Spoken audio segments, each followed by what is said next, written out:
12 жылдан кейінгі уақыт. Менің атым Арайлым. Менің жасым 12-де.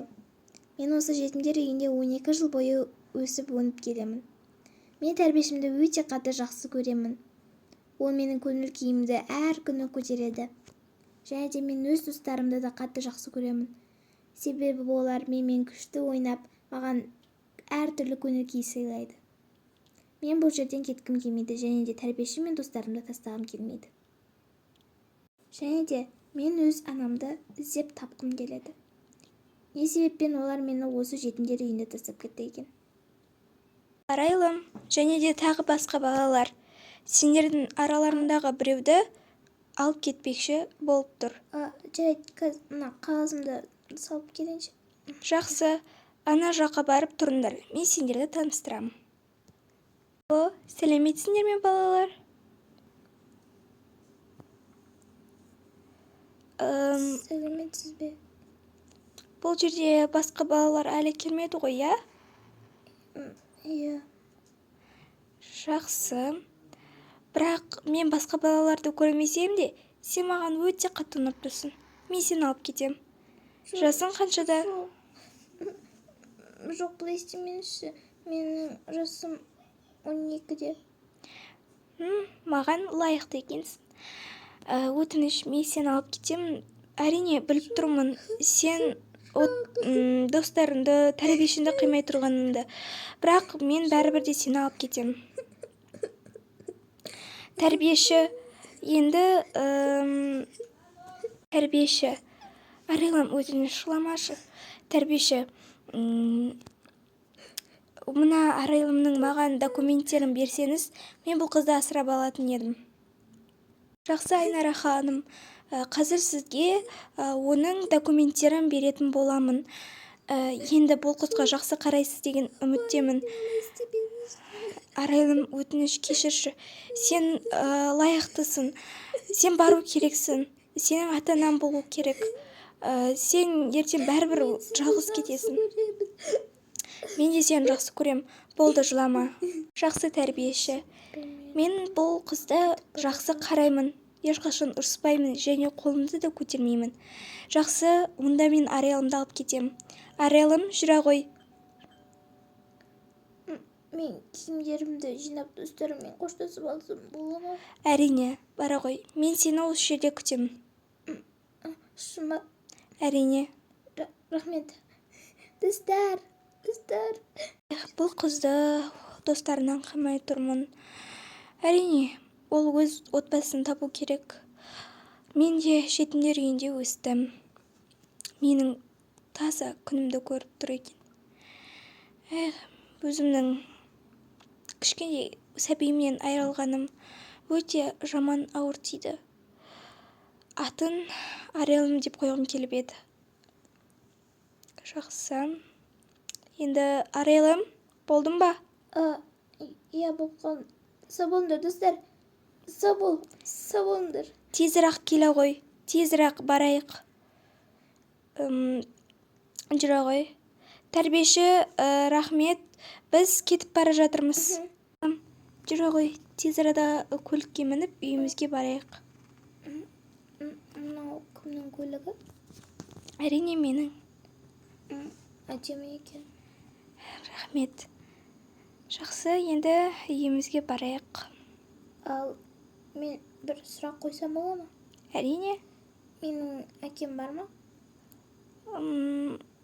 Әрине. Ол қазірше бір ай уақыт жұмысқа кеткен еді. Және сенің негізі сіңлің болатын еді. Егер менің бауырым болса, не үшін мені асырап алдыңыз? Мені қайтадан апарып тастаңызшы. Жоқ, өтінемін. Дәрігерлер менің қызымды шетінеп кетті деп сондай мағлұмат берген еді. Мен әрине не істеймін? Ол баланы тірілдіре алмаймын ғой. Мен саған қазір бәрін түсіндірем. Кеттік. Шай қойып. Біз сарайда жүрміз бе? Маған шайын ме? Жоқ. Бұл кәдімгі үй. 12 жыл жетімдер үйінде өскенмін. Кешіріңіз, менің егер ештеңе жетпейді. Мен де Мен бұл үйге келгенде әр осындай. нәрсеге шок болып қала беремін. Жоқ, сенің бөлмеңді көрсетейін. Мен саған арнайлап осындай бөлмені дайындап қойған болатынмын. Негізі, Арнайы бөлме? иә, Қай жерде? келе ғой. Міне. Иә, міне сенің бөлмен. Қалауынша, Мәссаған! Не деген әдемі, енді менде өзімнің бөлмем болады. қалауынша безендірсем болады. Жарайды, мен кеттім. Астығы барып, шай қойып, тез арада шай ішейік. Және саған бәрін түсіндіремін. Иә, менің сүйікті күнделігім. Менде бүгін өте жақсы көңіл-күй. Мені бір жақсы, мейірімді әйел асырап алды. Ол маған өзімнің жеке бөлмем болады деп айтты. Мен қатты қуанып кеттім. Енді мен бақытты болатын сияқтымын. Жүре ғой, қолын жуып келе ғой. Тамақ ішеміз. Жарайды қаным.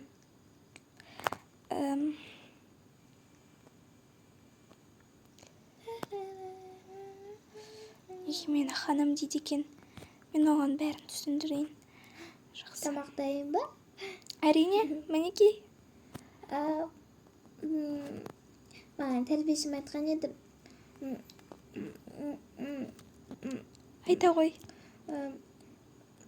Адамдар асырап алған кезде, егер көп тамақ жесең, олар сені қайтадан осы жетімдер үйіне өткізеді деп, егер сен тәртіпсіз болсаң. Жоқ, жей бер. Уайымсыз отырып жей бер. Білесің ба? Мен саған рұқсат берем. Менің құрбымды біреу асырап алып, көп тамақ жей беріп, ата-анасын айтқан тыңдамағаннан кейін оны қайтадан өткізіп жіберді. Мен одан қорқамын. Сен ондай қыз емес деп ойлаймын. Мен сені ешқашан ұрып, соғып көрмеймін. Уәде берем. Және мені ешқашан ханым деме. Мен сенің енді ананмын. Онда мен сізді анашым деймін бе? Жақсы. Мен қазір келемін. Жұмыстарым береді, сен тамағыңды жей бер, жақсы ма? Мен қазір келем. Так. Мына қыз уже бөлмесін сәндеп қойыпты. Мәссаған, неткен күшті еді. Мынау не қағаз? Жарайды. Мен бұны қазір суретке түсіріп оқып көрейін. Орнына қойып қояйын. Анашым. Ау, иә. Мен қарным тоймады, сіздің тамағыңызды жесем бола ма? Әрине жей бер. Жей бер. Мен қазір келемін. Сен жей бер. Мәссаған, анау нені оқу керек. Бірақ оқуға болмайды ғой. Жақсы. Мен оқимын. Бағана суретке түсіріп алып едім. Осыны оқиын. Менің есімім Арайлым. Не болып қалды? Қолым. Арайлым, не болып қалды саған? Не болды, жаным? Қолымды күйдіріп алды. Ой, жаным. Ыстық шайды құйын деп еді. Ана жерде коктейль тұр емес па, соны іше бермейсің бе?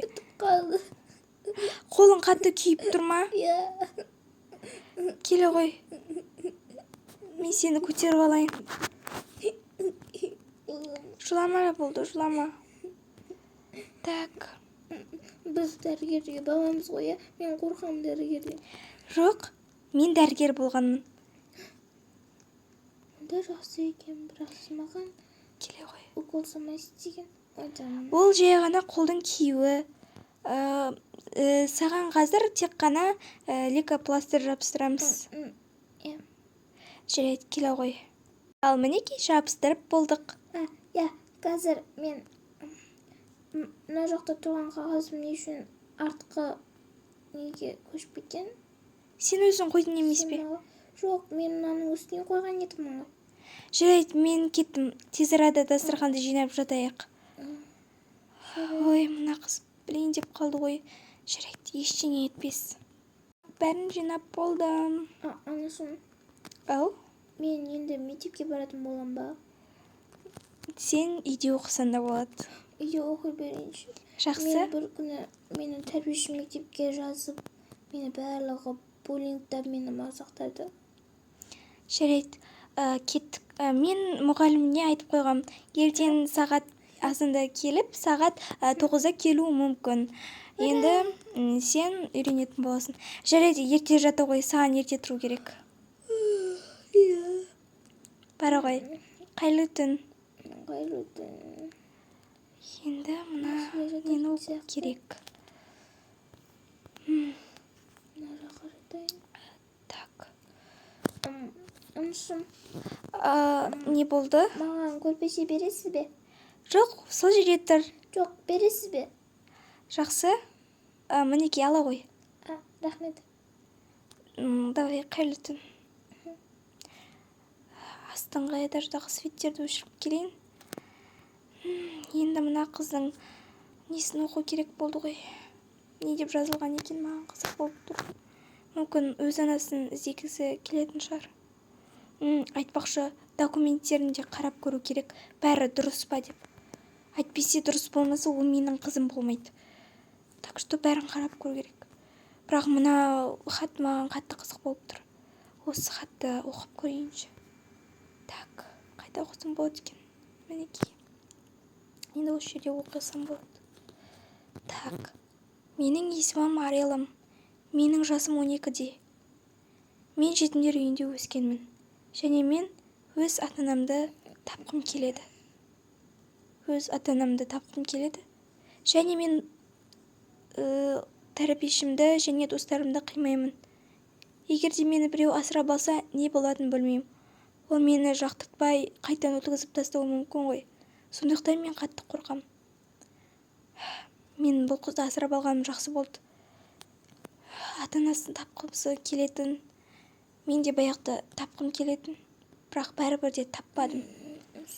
Жарайды. Мен қызымды бақылап келейін. Мен оған мейірімділік көрсетуім керекпін. Мен оның анасымын. Так, Арелым, неге сен бұл жерде жатысың? Мынау аппақ көрпешені құртқым келмеді. Бұл қонақтарға деп ойладым. Қандай қонақтарға? Бұл саған. Сенің бөлмен емес пе? Мына тезірді мына жерді жинап тастайыншы. Так, алып тастайын. Ойбай, алып тастайын. О, мінекей, жаты ғой. Бұл саған әрине. Не деген жып-жылы.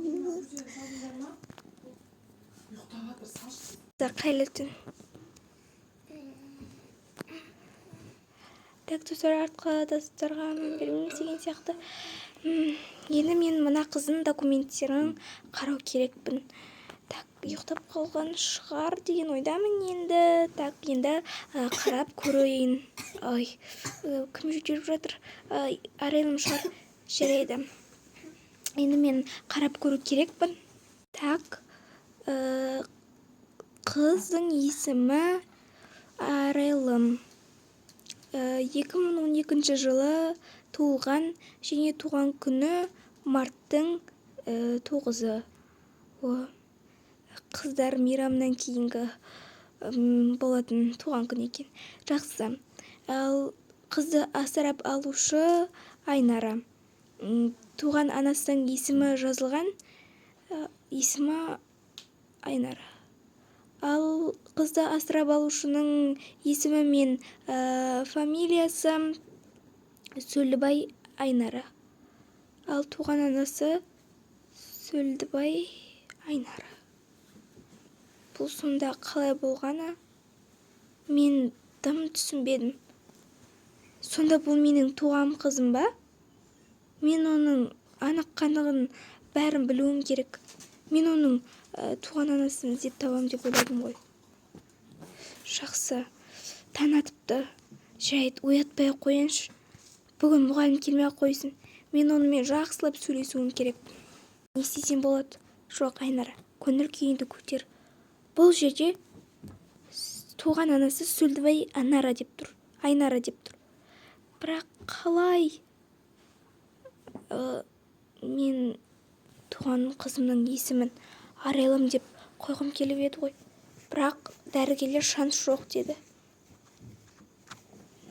Мен одан бәрін анық-қанығын сұрап білістіруім керек. Көңіл күйіңді түсірме. Көңіл күйіңді көтер. Болды. Так, жақсы. Енді әдемі дастархан дайындап қояйын.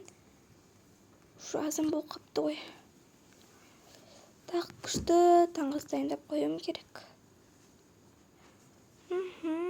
Ал переход күтіңіздер. 1, 2, 3. Сонымен достар, мынандай күшті таңға шықтым. Енді арайлымды тұрғызайын. Так, ой, сен тұрыпсың ғой, қайырлы. Тез арада жуынып ал. Қазір ұстазым келе ме? Жоқ, бүгін келмейді екен. Неге? Қолы бос емес. Екеуміз шопингке барайық. Иә. Бола ғой тез арада. Мен сені күтіп тұрмын. Таңғы асты дайындап қойдым. Бағанағы нені сұрау керекпін. Ой, Айнара келді ме? Не дегенді Ас болсын. Айтпақшы, арайлым, сенен бірнеше сұрайын деп едім. Нені? Сенің туған анан болды ма? Туған адам? Мені тәрбиешім айтқан етін. Мені туылы салысымен осы жетімдер үйіне дәрігерлер алып келген деп. Олар менімен ақша тапқан. Яғни бір кісіге, бір менің туған анама сіздің қызыңыз шетінеп кеткен деп өтірік айтып, менімен ақша тапқан. Тамақ жесеңші, тамақ өте дәмді. Жақсы, ас болсын.